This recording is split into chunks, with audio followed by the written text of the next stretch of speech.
Hello students, हम लोग कर रहे हैं ऑर्गेनिजम्स एंड पॉपुलेशंस एंड इसमें हमने कल जो टॉपिक स्टार्ट किया था इन द प्रीवियस लेक्चर जो टॉपिक स्टार्ट किया था वो है रिस्पॉन्सेज टू एबायोटिक फैक्टर्स। हमने इसमें देखा कि डिफरेंट ऑर्गेनिजम्स या तो होम्योस्टैसिस कर सकते हैं या नहीं भी कर सकते और 4 तरीके से ये एनवायरनमेंट के साथ डील करते हैं, एनवायरनमेंट के एबायोटिक फैक्टर्स के साथ डील करते हैं। या तो रेगुलेशन करते हैं यानी कि अपने आप को मेंटेन करके रखते हैं यानी प्रॉपर होम्योस्टैसिस शो करते हैं, ये ज़्यादातर वार्म ब्लडेड ऑर्गेनिजम्स में होता है। कंफर्म करते हैं यानी उस हिसाब से चेंज हो जाते हैं, मेंटेन नहीं कर पाते हैं। अगर देखा जाए माइग्रेट यानी कुछ माइग्रेट करते हैं यानी एक जगह से दूसरी जगह चले जाते हैं जब मौसम अनफेवरेबल होता है। और कुछ ऑर्गेनिजम्स ऐसे होते हैं जो अपनी एक्टिविटीज़ को सस्पेंड कर लेते हैं यानी इनएक्टिव हो जाते हैं उस पर्टिकुलर पीरियड के लिए जब तक अनफेवरेबल कंडीशंस एनवायरनमेंट में हो। तो इन सभी की अभी हम डिटेल कर लेते हैं।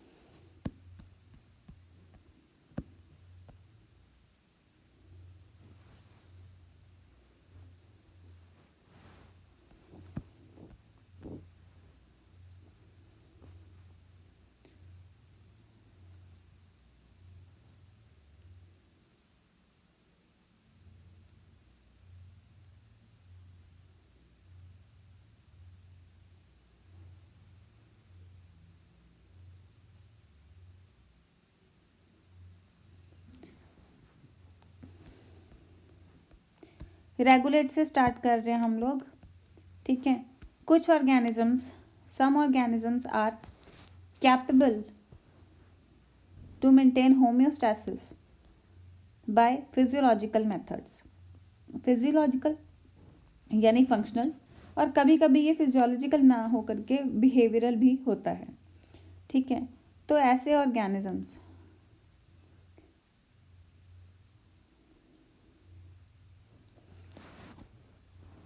होम्योस्टैसिस मेंटेन कर पाते हैं यानी अपनी कांस्टेंट इंटरनल एनवायरनमेंट मेंटेन कर पाते हैं। ये हो सकता है बाय फिजियोलॉजिकल मीन्स या बाय बिहेवियरल मीन्स, ठीक है। जिससे पर्टिकुलरली क्या होता है, कांस्टेंट बॉडी टेम्परेचर मेंटेन हो सकता है, कांस्टेंट ऑस्मोटिक कंसंट्रेशन मेंटेन हो सकती है, ठीक है। अपने ऑस्मोलैरिटी अपने सेल्स वगैरह की ये सब मेंटेन कर पाते हैं और कांस्टेंट बॉडी टेम्परेचर भी मेंटेन हो पाता है, ठीक है। सारे जो बर्ड्स एंड मैमल्स होते हैं, हम कहते हैं ना कि ये वार्म ब्लडेड एनिमल्स हैं, ठीक है। तो ये बर्ड्स एंड मैमल्स जो होते हैं और ये वार्म ब्लडेड होते हैं यानी अपना टेम्परेचर वगैरह सारा मेंटेन कर पाते हैं एक रेगुलर, अब रेगुलेट कर पाते हैं, मेंटेन कर पाते हैं प्रॉपर, ठीक है। देन इसके अलावा कुछ लोअर वर्टिब्रेट्स, बहुत ही very few lower vertebrates and invertebrate species भी कैपेबल होते हैं ऐसी रेगुलेशन के, जिसे हम अगर टेम्परेचर रेगुलेशन को हम लोग बोलते हैं थर्मो रेगुलेशन, ऑस्मोटिक कंसंट्रेशन की रेगुलेशन हो जाए उसको हम लोग बोलते हैं ऑस्मो रेगुलेशन, ठीक है। अब जो एवोल्यूशनरी बायोलॉजिस्ट हैं यानी कि जो एवोल्यूशन वगैरह में प्रॉपर ये बिलीव करते हैं, एवोल्यूशनरी बायोलॉजिस्ट हैं, वो सोचते हैं कि सक्सेस ऑफ मैमल्स, जो सक्सेस ऑफ मैमल्स है, believe that the success of mammals is largely due to their ability to maintain a constant body temperature and thrive whether they live in Antarctica or Sahara Desert। तो बेशक वो Antarctica में रहें या सहारा में रहें तो कांस्टेंट बॉडी टेम्परेचर मेंटेन कर पाते हैं। इसी वजह से मैमल्स सक्सेसफुल हो पाए हैं और इतना अच्छे से डेवलप हुए हैं। तो ये एवोल्यूशनरी बायोलॉजिस्ट का भी मानना है, ठीक है। मैकेनिज़्म जो ज़्यादातर मैमल्स इस्तेमाल करते हैं इस पर्पस के लिए, जो मैकेनिज़्म ज़्यादातर मैमल्स इस्तेमाल करते हैं, the mechanisms use by most mammals to regulate their body temperature, वो मैमल्स, ह्यूमंस भी मैमल्स ही हैं, तो जो ह्यूमंस मैकेनिज़्म यूज़ करते हैं ज़्यादातर वही मैकेनिज़म्स बाकी मैमल्स भी करते हैं। हम अपना कांस्टेंट बॉडी टेम्परेचर मेंटेन करते हैं एट 37 डिग्री सेल्सियस, जैसे मैंने आपको बताया था in the previous lecture. Summers में जब हमारी बॉडी बाहर होती है यानी कि ऑब्वियसली हम बाहर होते हैं, तो हमारा जब बाहर का टेम्परेचर हमसे ज़्यादा होता है तो स्वेटिंग होती है और स्वेट से क्या होता है, बॉडी वेट हो जाती है। वेट हो जाती है तो क्या होती है, इवेपोरेशन होती है, और इवेपोरेशन कॉजेज कूलिंग, जिससे कि बॉडी टेम्परेचर मेंटेन हो जाता है। अब रिजल्टिंग इवेपोरेटिव कूलिंग जो होती है, ठीक है, तो इससे बॉडी टेम्परेचर नीचे आ जाता है, ठीक है।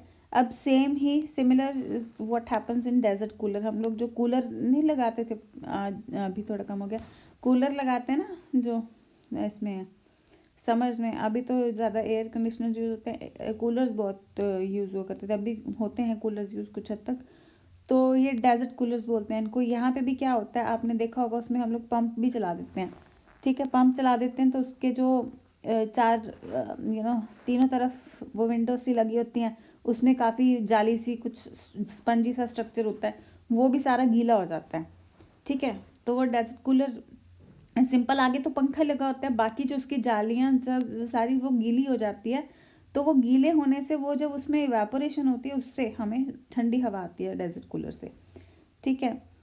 तो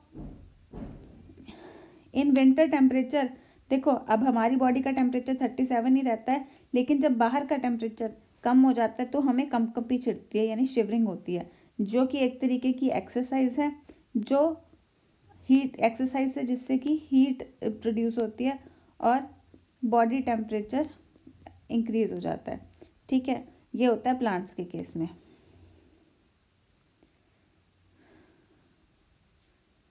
ठीक है। अब प्लांट्स ऑन, ये होता है हमारे केस में, सॉरी एनिमल्स के केस में। और प्लांट्स में क्या होता है, प्लांट्स में ऐसा कोई मैकेनिज्म है नहीं है इंटरनल टेम्परेचर मेंटेन करने वाला। हम में हो रहा था ये कि हम गर्मियों में तो स्वेटिंग करते हैं, सर्दियों में कांपते हैं, तो इससे मेंटेन हो जाती हैं बॉडी टेम्परेचर, ठीक है। तो स्वेटिंग और शिवरिंग, ये दोनों चीज़ें मेंटेन करनी है इसको। So this is regulation, simple सी चीज़ है ना, पता है जो चीज़ें वही हैं बेसिकली। तो एक ये हो गया रेगुलेट के बारे में, इसको ज़रा रीड करें, फिर आगे चलते हैं, पढ़ें अच्छे से, मेन मेन पॉइंट नोट कर लें।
ओके, सो रेगुलेट के आगे फिर हम अब करते हैं कंफर्म।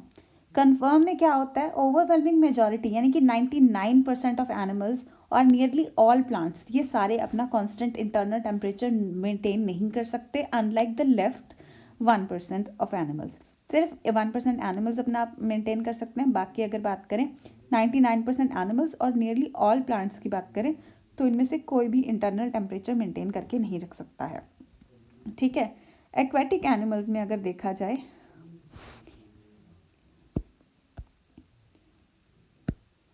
एक्वेटिक एनिमल्स में अगर देखा जाए तो osmotic concentration of the body fluids, ये जो आसपास का वाटर ऑस्मोटिक कंसंट्रेशन होता है ये उस हिसाब से ही चेंज हो जाता है। ठीक है, ये जो प्लांट्स, ऐसे प्लांट्स एंड एनिमल्स जो होते हैं जो सिंपली चेंज हो जाते हैं, इनको हम लोग कह देते हैं कन्फर्मर्स।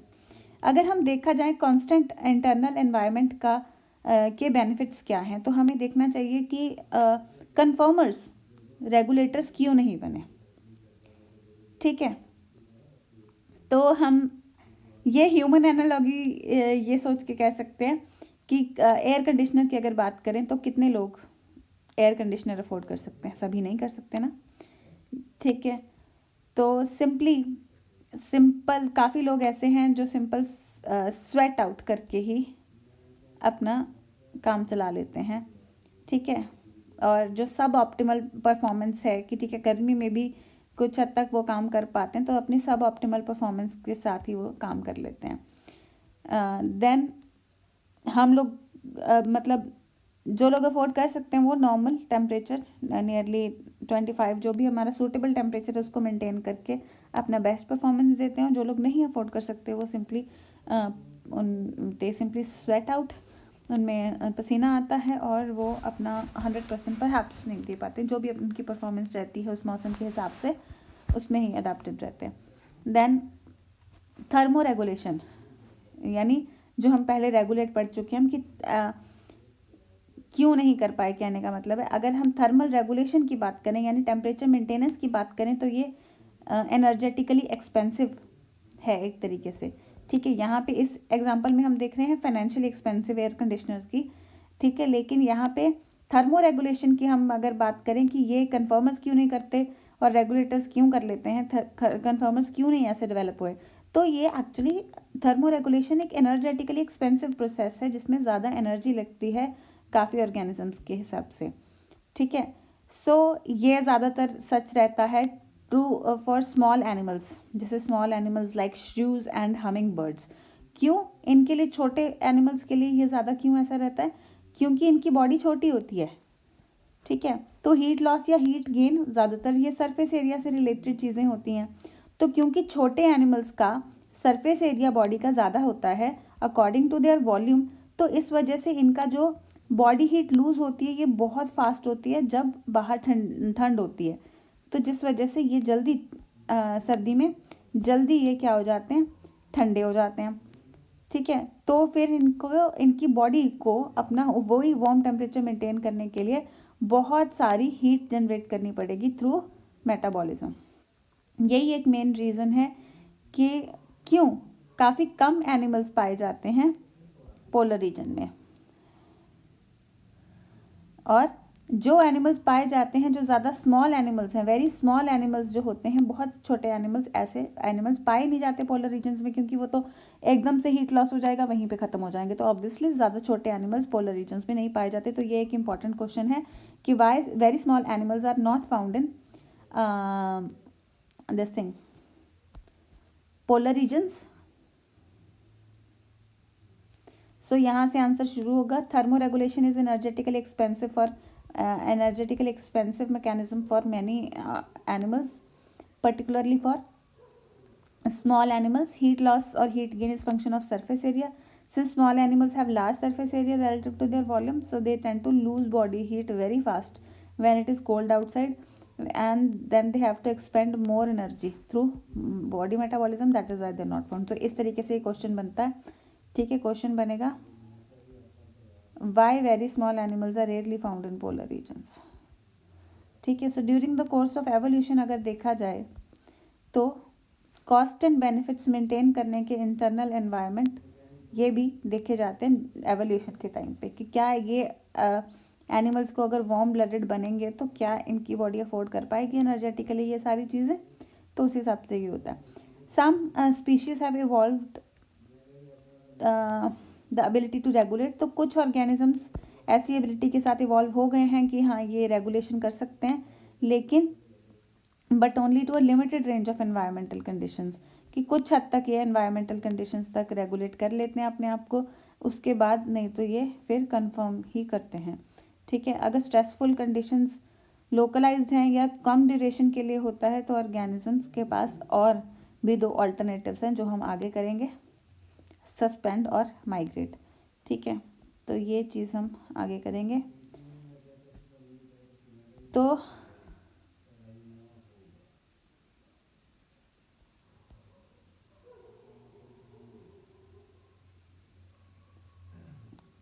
ये हो गया कंफर्म के बारे में कि काफ़ी मेजॉरिटी ऑफ एनिमल्स 99% ये कांस्टेंट इंटरनल इन्वायरमेंट नहीं मेंटेन कर सकते. इनकी बॉडी टेम्परेचर चेंज हो जाता है अकॉर्डिंग टू एक्सटर्नल इन्वायरमेंट. इन aquatic animals osmotic concentration body fluid की चेंज हो जाती है with that of ambient water osmotic concentration. These animals and plants, इनको कन्फर्मर्स बोलते हैं हम लोग. अगर देखा जाए तो इंटरनल इन्वायरमेंट मेंटेन करने के रेगुलेटर्स को या काफ़ी ज़्यादा बेनिफिट होते हैं वार्म ब्लडेड एनिमल्स को, यानी कि तो हम सोचते हैं कि कन्फर्मर्स क्यों रेगुलेटर्स नहीं बने हैं, ये कन्फर्मर्स क्यों रह गए हैं. एक्चुअली देखा जाए तो it is an expensive energetically expensive process as is air conditioner and as is air conditioner a financially expensive product for many humans. तो उसी तरीके से ये एनर्जेटिकली एक्सपेंसिव होता है काफ़ी एनिमल्स के लिए. तो कुछ लोग सिर्फ पसीना लेके और सब ऑप्टिमल परफॉर्मेंस के साथ ही सही रहते हैं because they can not energetically afford thermo regulation. तो क्वेश्चन आ जाता है क्यों कुछ छोटे एनिमल्स, ज़्यादा छोटे एनिमल्स नहीं पाए जाते पहाड़ों में, सॉरी पोलर रीजन्स में. तो उसका कारण ये है, यहाँ पे हमने मार्क किया ये पर्टिकुलर.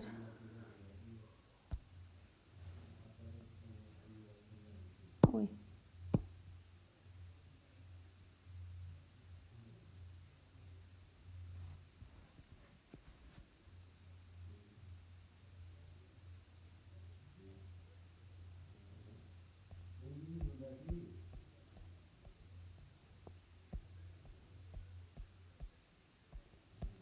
यहाँ पे आता था वेलकम बैक का ऑप्शन, वो नहीं आ रहा कि वहीं पे ऑन द स्पॉट ले जाता है.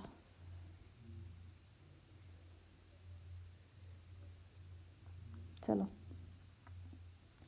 ठीक है, ये हो गया कन्फर्मर्स. तो बच्चे इसको पढ़ें एक बार, अच्छे से पढ़ें समझें, एक एक लाइन इंपॉर्टेंट होती है. ठीक है, देखने में बड़े सिंपल सिंपल सी चीज़ें हैं न, समझ सारा आ रहा होता है, लेकिन याद रखने में थोड़ा सा हो जाता है और कंफ्यूज हो जाते हैं. रेगुलेटर्स वाली चीज़ कन्फर्म में लिख देते हैं, कन्फर्म वाली रेगुलेट में लिख देते हैं, तो वैसे कंफ्यूज नहीं होना, ज़रा ध्यान से.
ओके, तो हमने रेगुलेट और कंफर्म कर लिया। I hope you have read this.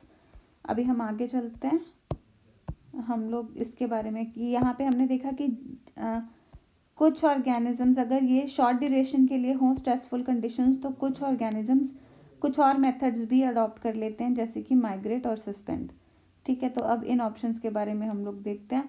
सबसे पहले let's see the option migrate.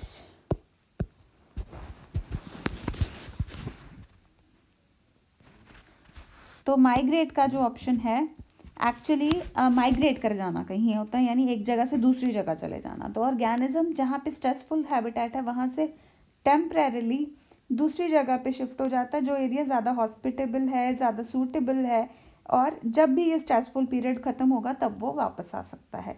ठीक है, और तब रिटर्न कर सकता है। तो ह्यूमन एनालॉजी में जैसे अब अगर देखा जाए तो गर्मी बहुत हो रही है, तो चलो कोई बंदे ने लोगों ने बना रखे होते हैं ना रिटायरमेंट के बाद, जैसे ही चलो हिल स्टेशन पे घर बना के रखा हुआ है कि जब ज़्यादा गर्मी हो रही है चलो शिमला चल के रहते हैं। ठीक है, वहाँ पे अपना बना के या तो घूमने चले जाते हैं, घूमने तो चलो लोग जाते ही हैं, है ना, कि घूमने चले जाते हैं, चलो गर्मी बहुत हो रही है, चलो गर्मी की छुट्टियों में शिमला चलते हैं, और फिर वापस आ जाएंगे जब ज़्यादा गर्मी होती है, तब तक हम शिमले रहते हैं। कुछ लोग आजकल ये अपने घर भी ऐसे बनाना शुरू कर दिया है ना, जो ज़्यादा अच्छा अफोर्ड भी कर सकते हैं, तो ये लोग अपना ऐसी जगह पे एक आधा घर ऐसी जगह पे हॉलीडे होम्स बना लेते हैं, तो वहाँ पे जाके रह लेते हैं। रिटायरमेंट के बाद तो काफ़ी लोग ऐसे ऑप्शंस एक्सप्लोर करते हैं। ठीक है, तो हमारे यहाँ पे तो होता है, जो हमारे पंजाब के लोग स्पेशली रहते हैं इधर, कनाडा वगैरह जाते हैं, तो जब वहाँ पे ठंड होती है ज़्यादा, दिसंबर वगैरह में कितने लोग वहाँ से यहाँ आते हैं, है ना। तो ये एक तरीके से क्या करते हैं, माइग्रेट कर जाते हैं, और समर जाने में फिर से वापस चले जाते हैं। ठीक है, तो ये एक तरीके से माइग्रेट कर जाना। तो अगर हम देखें बाकी ऑर्गेनिजम्स में, तो कुछ एनिमल्स स्पेशली जो बर्ड्स होते हैं इनके लिए ज़्यादा कन्वीनियंट रहता है कि ड्यूरिंग विंटर ये लॉन्ग डिस्टेंस माइग्रेशंस करते हैं टू हॉस्पिटेबल एरियाज़, यानी जो सूटेबल एरियाज़ होते हैं ऐसे एरियाज़ में। फेमस है इंडिया में Colorado national park, Bharatpur, Rajasthan में। इसमें क्या होता है, काफ़ी माइग्रेटरी बर्ड्स आती हैं साइबेरिया से और बाकी ठंडे इलाकों से हर सर्दी। पिछले साल तो it was very bad thing happened with them actually. यहाँ पे पोल्यूशन इतना ज़्यादा था, वो जब पानी पीने जा रही थी तो काफ़ी Siberian cranes they lost their lives. हमारे यहाँ पे इतनी गंदगी वहाँ पे हो गई थी राजस्थान में कि वो पीने वाला पानी जो उनका था या वो एरिया था वहाँ पे बहुत ही ज़्यादा पोल्यूशन हो गया था, ऐसी काई जमा हो गई थी जिसकी वजह से many of them lost their life. So ये एटलीस्ट हमें इन चीज़ों की तरफ भी ध्यान देना चाहिए। एनीवेज यहाँ पे हम माइग्रेट पे फोकस करें। माइग्रेट ऑप्शन ये होता है कि एक ऑर्गेनिज्म सूटेबल एरिया में फोकस कर जाए, टेम्परेरी इन हॉस्पिटेबल कंडीशंस छोड़ के हॉस्पिटेबल या फेवरेबल कंडीशंस में कुछ टाइम के लिए चला जाए, उसको बोलते हैं माइग्रेट। जैसे कि साइबेरियन क्रेन्स की हम एग्जांपल करते हैं, जो कोलोराडो नेशनल पार्क, भरतपुर,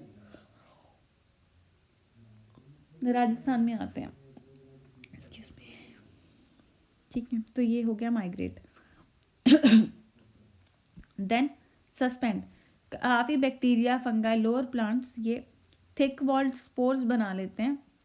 ठीक है, In bacteria, fungi, lower plants, thick walled spores are formed with which help them to survive unfavorable conditions. तो अपने आसपास ये थिक वॉल क्रिएट कर लेते हैं, स्पोर्स ऐसे बना लेते हैं, ठीक है, कि ये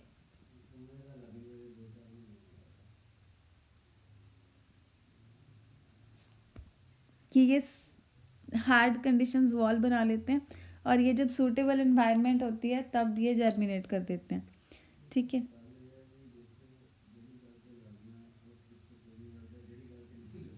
इन हायर प्लांट्स में सीड्स और कुछ और वेजिटेटिव रिप्रोडक्टिव स्ट्रक्चर्स होते हैं जो स्ट्रेसफुल कंडीशंस में भी रह पाते हैं।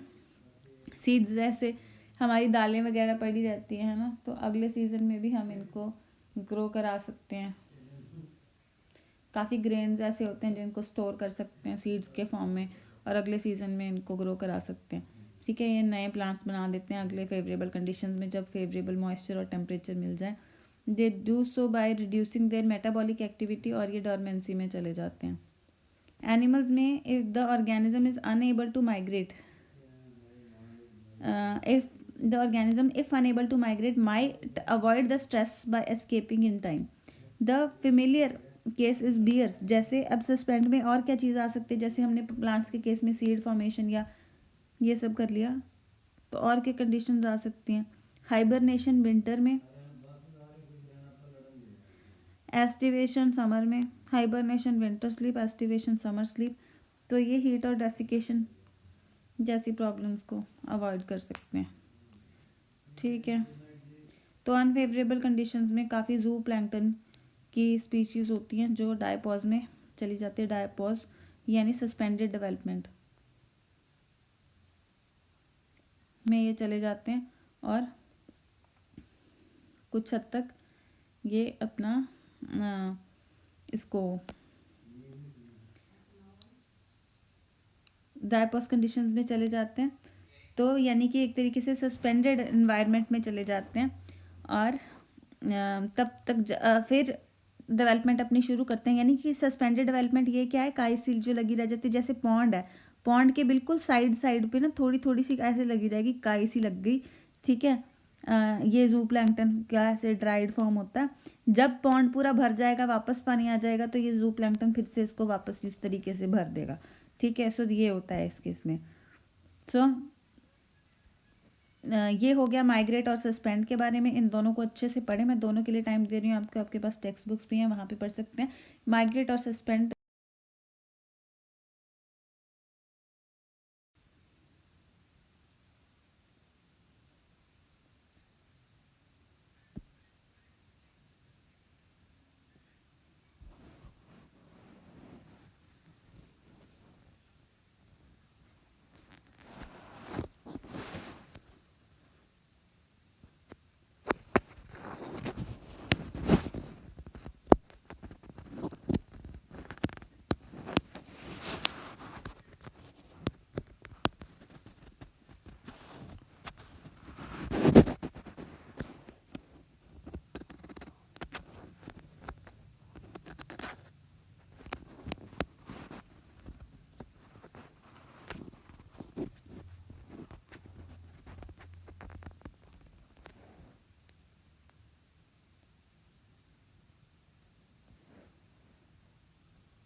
ओके, सो आई होप आपने माइग्रेट और सस्पेंड दोनों के बारे में पढ़ लिया है। माइग्रेट में जहाँ पे एक ऑर्गेनिज्म दूसरी जगह चला जाता है, सस्पेंड यहाँ अपनी एक्टिविटीज़ सस्पेंड कर देता है। ये सारी जो एग्जांपल्स हैं बच्चे यहाँ पे, ठीक है, ये सारी जो यहाँ पे एग्जांपल्स हैं ये बहुत बहुत इंपॉर्टेंट हैं। ये सारी आप लोगों ने ध्यान से करनी है, ठीक है। देन हम आगे आते हैं अडेप्टेशंस पे। Adaptations while considering various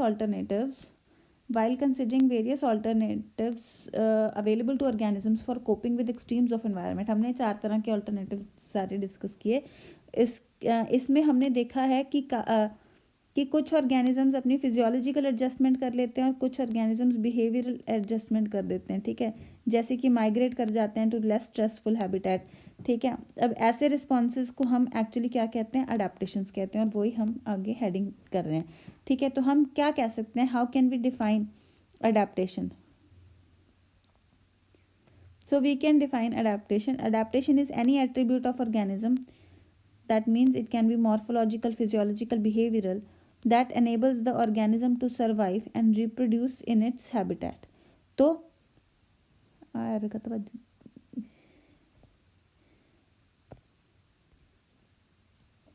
adaptation कोई भी एट्रीब्यूट हो सकते हैं किसी ऑर्गेनिज्म की, जैसे कि मॉर्फोलॉजिकल, फिजियोलॉजिकल, बिहेवियरल एट्रीब्यूट हो सकती है, यानी मॉर्फोलॉजिकल यानी कोई शेप, जैसे कि हमने देखा कि अमीबा एंसिस्टेशन कर लेता है, जू प्लैंकटन और डायपोज में चला जाता है, तो ये मॉर्फोलॉजिकल होगी। फिजियोलॉजिकल फंक्शनल, अपने फंक्शन सस्पेंड कर देना, ठीक है, हाइबरनेशन एस्टिवेशन में चले जाना। बिहेवियरल फिजियोलॉजिकल में ये शिवरिंग और स्वेटिंग, बिहेवियरल में ये एस्टिवेशन, हाइबरनेशन, तो ये सारी, या माइग्रेशन, ये सब चीज़ें में क्या होता है बेसिकली, ये ऑर्गेनिज्म अपने आप में सरवाइव कर पाता है, रिप्रोड्यूस कर पाता है, ठीक है, अपने हैबिटेट में। तो इस तरीके से वो आगे अपनी पॉपुलेशन बढ़ा पाता है। ये हो गई अडेप्टेशन की डेफिनेशन बच्चे, ये आपको एग्जैक्टली आनी चाहिए, ठीक है। तो काफ़ी अडेप्टेशंस ऐसी हैं जो इवॉल्व हुई हैं ड्यूरिंग एवोल्यूशन, और ये जेनेटिकली फिक्स्ड हैं, ठीक है। अब in the absence of external source of water, अगर एक्सटर्नल सोर्स ऑफ वाटर नहीं होता तो kangaroo rat, ultra important point,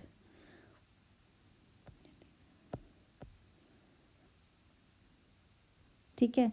तो absence of external source of water में जो कैंगरू रैट होता है नॉर्थ अमेरिकन डेजर्ट्स में, देखो कैंगरू रैट है, ऑस्ट्रेलिया नहीं बना देना, नॉर्थ अमेरिकन डेजर्ट्स में है, ठीक है, भूलना नहीं है। तो कैंगरू देख के सारे उधर लगा देते हैं, लेकिन ये कैंगरू रैट है, ठीक है, नॉर्थ अमेरिकन डेजर्ट्स में होता है। ये अपनी सारी वाटर रिक्वायरमेंट्स पूरी कर पाता है through it's internal fat oxidation. तो फैट ऑक्सीडेशन से वाटर एक बाय प्रोडक्ट के तौर पे निकलता है, और उसी पानी से अपनी सारी मेटाबॉलिक काम ले लेता है, ठीक है, बाहर से पानी नहीं पीता जब एक्सटर्नल सोर्स अवेलेबल नहीं होता।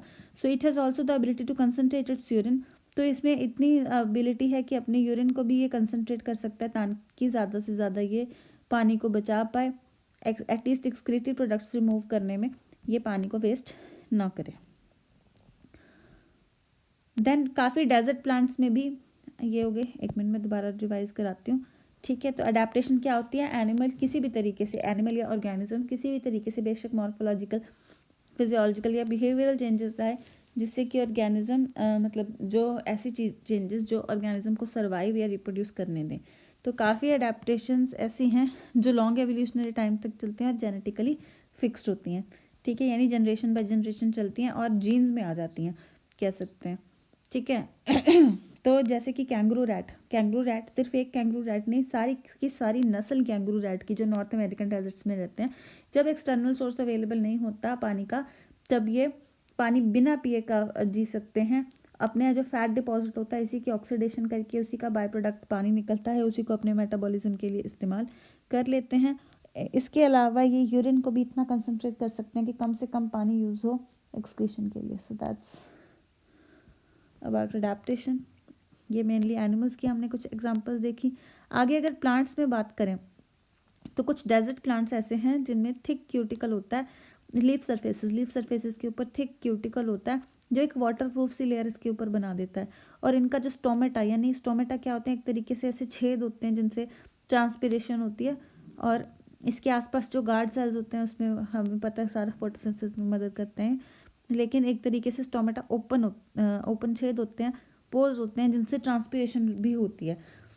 तो इनके जो स्टोमेटा होते हैं ये डीप होते हैं, काफ़ी डीप पिट्स में होते हैं, ताकि पानी का लॉस कम से कम हो सके। तो डेजर्ट प्लांट्स में क्या अडेप्टेशंस आती हैं basically, thick cuticle on the leaf surfaces और stomata arranged in the deep pits, ठीक है। और इनमें फोटोसिंथेटिक पाथवे जो होता है वो भी कैम्प पाथवे होता है, ठीक है।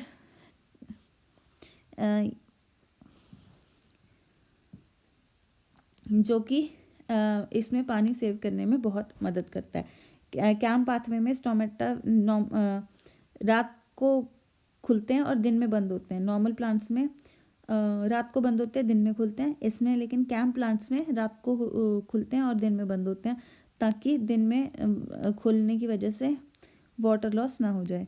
तो that enables the CAM pathway that enables the stomata to remain closed during daytime, ठीक है। तो कुछ डेजर्ट प्लांट्स जैसे कि ओपनशिया, इनमें कोई पत्ते नहीं होते, इनके पत्ते कांटों में कन्वर्ट हुए होते हैं, रिड्यूस हुए होते हैं, और इनका फोटोसिंथेटिक फंक्शन जो है, इनकी स्टेम फ्लैट होके फ्लैटेंड स्टेम्स कर रही होती हैं। तो ऐसी कुछ अडेप्टेशंस हैं प्लांट्स में, ठीक है। थिक क्यूटिकल, क्या क्या अडेप्टेशंस आ गई, thick cuticle on the leaf surface, deep pits, sorry, thick cuticle on the leaf surface, ठीक है। स्टोमेटा इन द डीप पिट्स,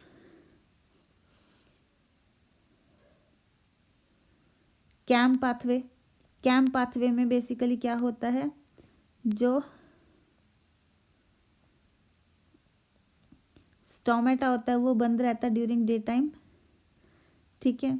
और अपनशिया में कोई पत्ते नहीं होते, फ्लैटेंड स्टेम्स होती हैं। पत्ते से इनका जो स्पाइन होता है ये भी काफ़ी,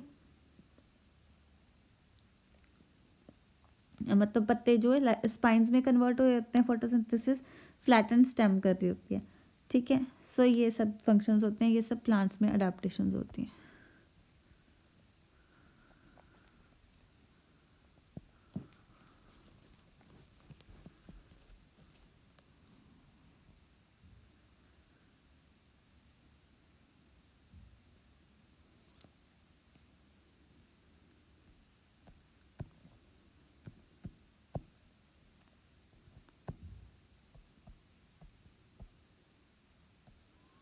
तो इनके बाद हम कुछ एग्जांपल्स करेंगे कि कोल्डर क्लाइमेट्स में जो एनिमल्स होते हैं उनके कैसे स्ट्रक्चर वगैरह कैसे होते हैं, ठीक है। तो ये कुछ एग्जांपल्स किए यहाँ पे हमने अडेप्टेशंस की, और भी हम लोग को करनी है।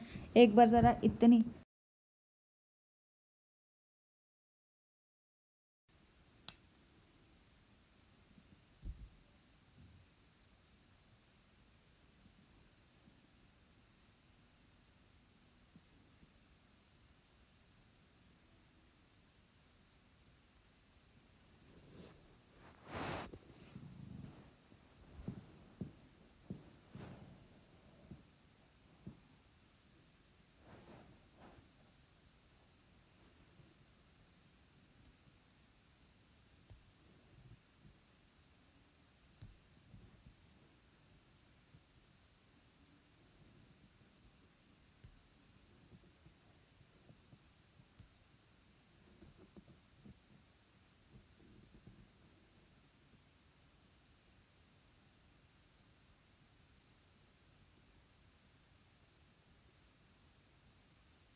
ओके, तो आज हमने किस तरीके से ये ऑर्गेनिजम्स एबायोटिक फैक्टर से रिस्पॉन्स करते हैं, रेगुलेट करते हैं, कुछ कंफर्म करते हैं, कुछ माइग्रेट करते हैं, कुछ सस्पेंड करते हैं, ये सब डिस्कस किया। और कुछ हद तक हमने अडेप्टेशंस को सम अप ज़रा किया।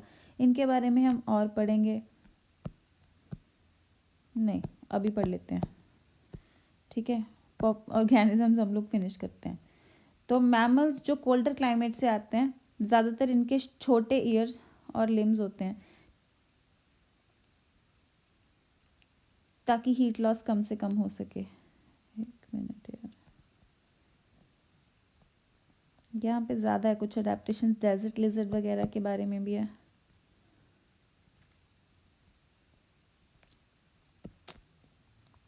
आप लोग के लिए ज़्यादा ओवरवेल्म हो जाएगा, क्योंकि आज का ये वाला याद करने वाला भी बहुत है, इसमें एग्जांपल्स बहुत हैं याद करने वाली, ठीक है।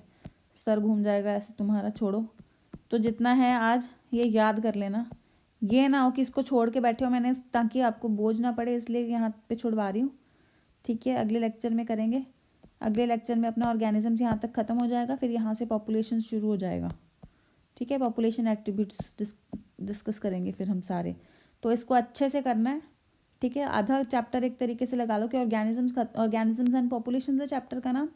तो ऑर्गेनिजम्स वाला पोर्शन है, कह रहे हैं एक तरीके से कह लो कि ख़त्म हो रहा है, काफ़ी हद तक कह सकते हैं।